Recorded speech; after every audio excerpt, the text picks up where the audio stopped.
Hi guys, it's William from AllTechTrail. Today I'm going to show you a quick unboxing of the Google Nexus 5 that I have here on my hands. I'm actually going to cheat because I have been using this phone for maybe 5 or 6 weeks, and now I'm going to do a quick comparison of the phone that I've been using for maybe 9 or 10 months, which is the Samsung Galaxy Note 2.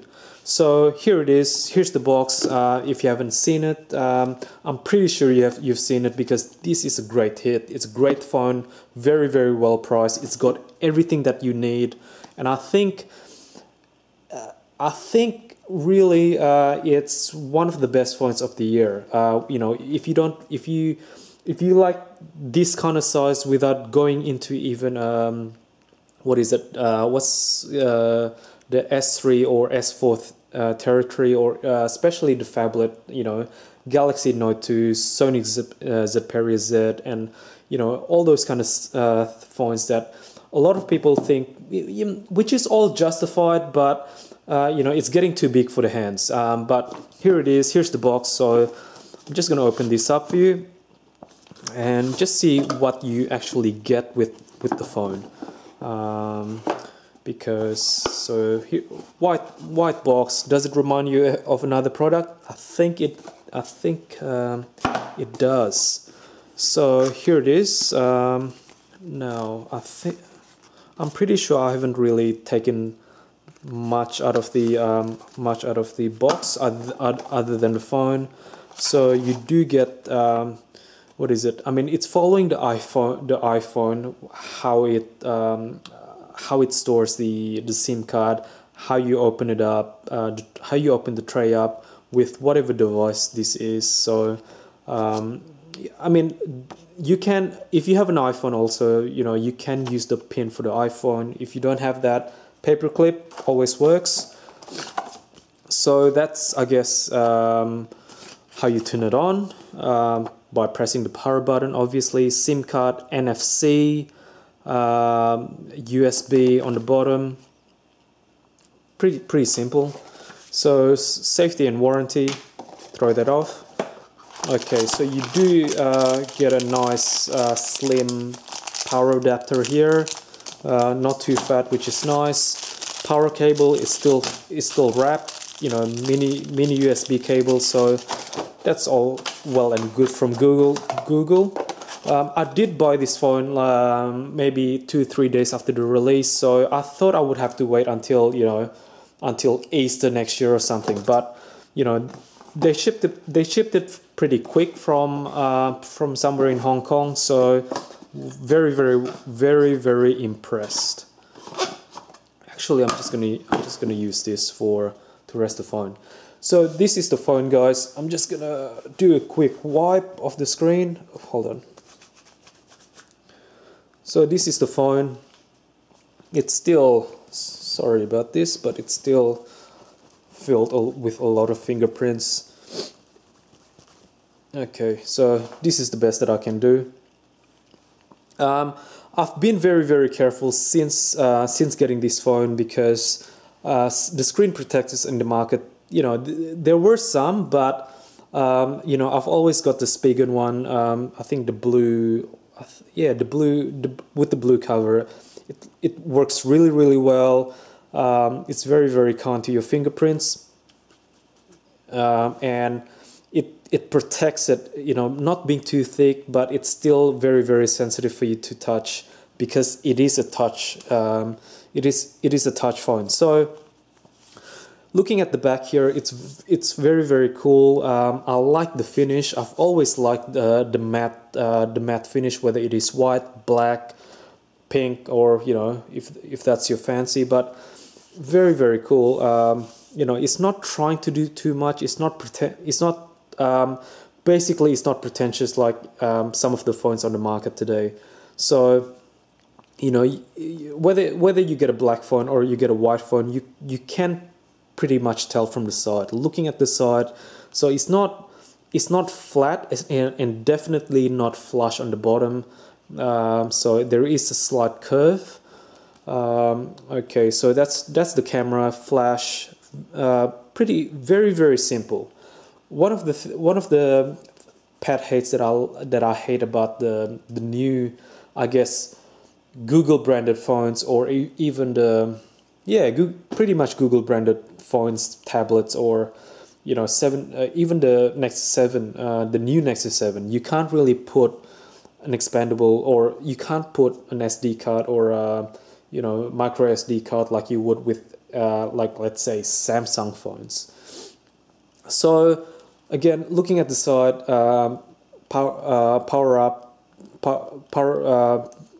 volume down, volume up, power button here.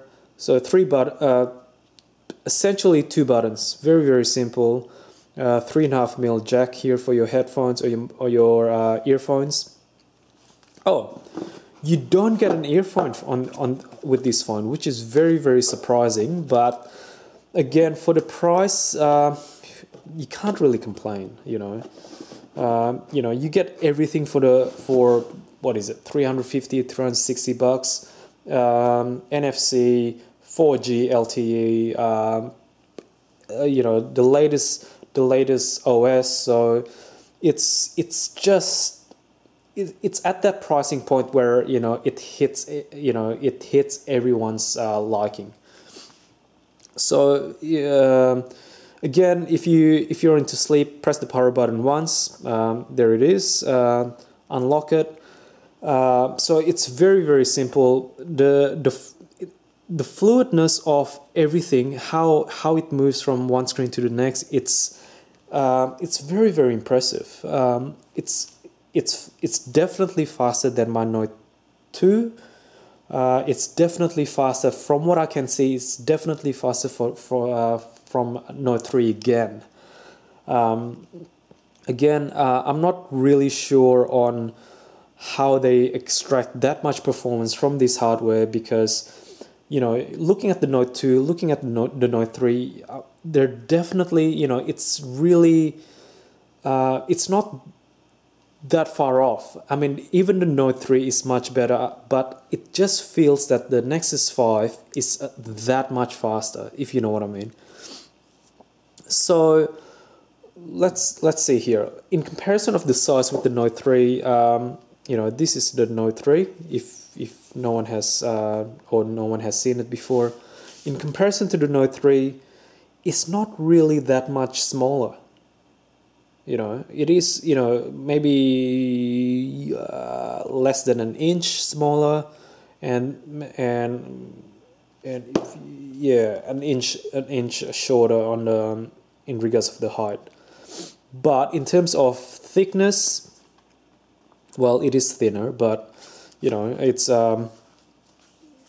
very, very light. The Note 2. Did I say Note 3 before, or Note 2? Well, okay, the Note 2 is pretty heavy. It's a heavy phone, whereas this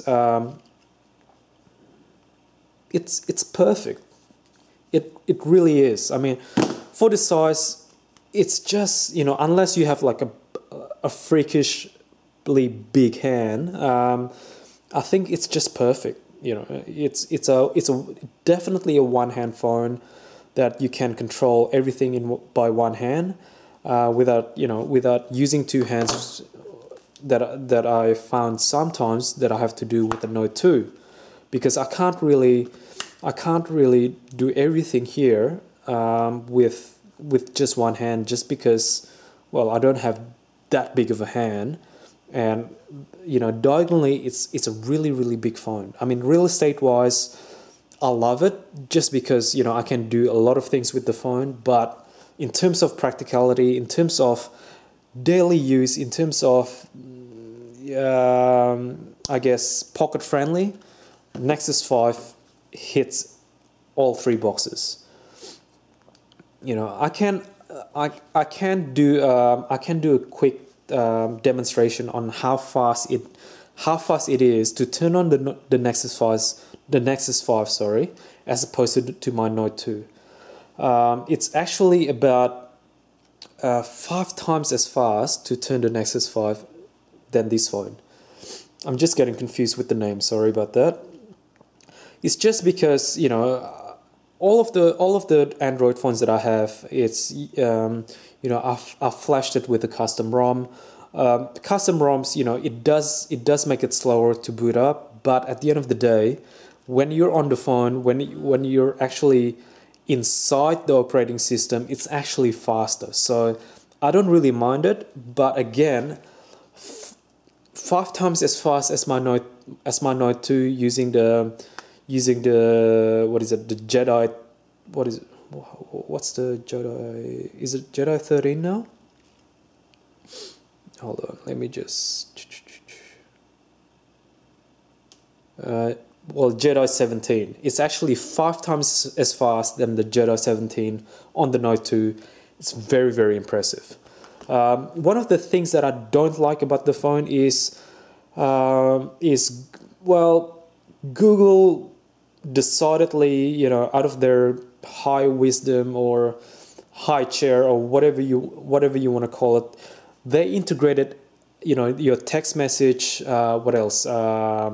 Is it video phone with Google Hangout? That really annoyed the shit out of me, because you can't really send a picture on Hangout for the first, I don't know, 2-3 weeks. I don't know about now, but every time I tried to send a picture on Hangout, it just crashed. Not through Hangout in terms of Google to Google, but from a phone number to a phone number.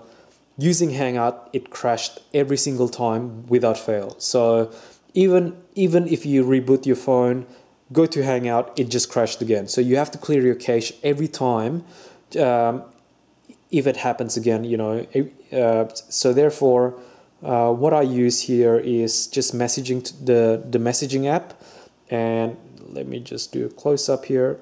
Okay, so that's the messaging app. It replaces Google Hangout. Unfortunately, once I guess, I'm not sure whether you can use Google Hangout to have a chat with, your Google friends, but I just wish that I can. It's not an app that you can uninstall. If it is an app that I can uninstall, then I would probably do it in the first day or two. But anyway, here it is. I really, really love the phone. I thought I was going to flip it, make a good profit out of it in the first week or 2 weeks, but I decided to keep it just because I really, really think that it is a very, very well priced phone that functions, nearly as well or even better than the high end Samsung phones, HTC. What else? Sony even, but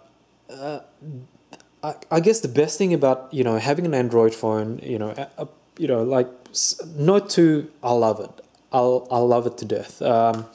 Maybe I'm gonna get the Note 3, but maybe I'm gonna wait for the Note 4. So who knows? But again, since it is a Google phone, they've really well, I can't really say this because it is their own operating system, but they've really bastardized the OS just to make it their own.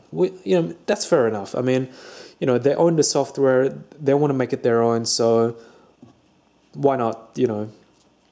One of the things that it still annoyed the shit out of me is the Google Hangout. I can't really say Hangout now lets you text message SMS. To turn on SMS, see all your app conversations in one app. So I don't want it. I don't really want it. But what I do find that it is easier, especially with the KitKat, is it lets you control multiple Google accounts easier. Either for your phones, either for your picture or your Hangout app here. What else? Your contacts. Backing up seems to be a bit pain in the ass in the Nexus 5 because it tries to back up everything for you. Your picture, your contacts is one thing, but your picture, your and you know, which ultimately syncs into your Google Plus account. That again is one of my pet peeves about the Nexus 5. I've turned all those features off because Google Plus, I think there's still a long way to go, so I don't really want to integrate anything, especially uploading my pictures automatically. So here we go. That's basically a quick review, quick overview, quick unboxing, and everything else. And what I'm trying to do now is try to find a cover that's suitable for the Nexus 5 without really taking too much characteristics out of the phone. Okay, so the next phone that I'm possibly looking forward to is iPhone. Dare I say it? The iPhone 6. Is it iPhone 6 now? Yeah, iPhone 6. Some say that it is going to be as big as this, but who knows? You know what Apple is going to do, what Apple isn't going to do. So before I close it, the microphone, the speaker and microphone quality, really good. 10 out of 10. The camera quality, you know, I've seen a lot of reviews, read a lot of reviews that it is nowhere near as good as the Samsung or even definitely as the iPhone. Well, if I rate the Samsung Note 3 and then the Nexus 5, iPhone 5S and the Note 3 as 10 out of 10, this I will have to rate it as maybe 8 out of 10 or 9 out of 10. It's very close. It's not something that you would probably be worrying about. It's not a deal breaker that is not as good as the Samsung. It's not as good as the iPhone. But again, you have to look at the pricing structure. You can't really have it both ways. Operating system, I love it to death. I still love Android over iOS any day of the week, whether it is phone, tablets, or even just across multi-platform device, Android all the way. But also you can't expect that, or the hard for a phone that's a third of the price. If you compare it with the iPhone 5, is it 5S? It's literally a third of the price. So you can't really expect that the hardware is going to be on par or even better than the iPhone. So again, hopefully it hasn't taken so long. So there it is. If you have any questions, you know, please post it on the bottom. Send me an email. Send me a text. No, don't send me a text. That's probably going to go to the Google Hangout. But yeah, follow me on Facebook. Follow me on Twitter, and hopefully we'll see each other soon. See ya. So that's it from me, guys. Until next time.